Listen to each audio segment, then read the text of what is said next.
যদি আমরা frequency percent দেখতে চাই তাহলে ট্যাব দিয়ে ক্যাটাগরি ভেরিয়েবল। যদি আমরা ক্রস টেক দেখতে চাই আরেকটা ভেরিয়েবলের সঙ্গে, তো তার পাশে একটা আমরা শুধু আরেকটা ক্যাটাগরি ভেরিয়েবল দেবো, তাহলে এটা হবে ক্রস ট্যাব। যদি আমি রো পার্সেন্টেজ দেখতে চাই তাহলে কমা দিয়ে আর ও দিলে পারে রো পার্সেন্টেজ আসবে। যদি আমি কলাম পার্সেন্টেজ দেখতে চাই তাহলে যা সেখানে COL যদি দেই তাহলে কলাম পার্সেন্টেজ আসবে।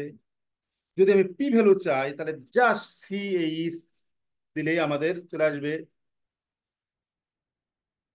যদি আমি এখানে 2x2 টেবিলের ক্ষেত্রে একটা 2x2 টেবিল করলাম, এখানে যদি আমি ফিশার এক্সাক্ট টেস্ট দিতে চাই তাহলে EXA দিলে আমাদের ফিশার এক্সাক্ট টেস্ট আসবে। যদি আমি এখানে এক্সপেক্টেড ফ্রিকোয়েন্সি করতে চাই EXP যদি দেই তাহলে আমাদের এক্সপেক্টেড ফ্রিকোয়েন্সি বের হবে। এইভাবে আমরা অল পসিবল ক্রস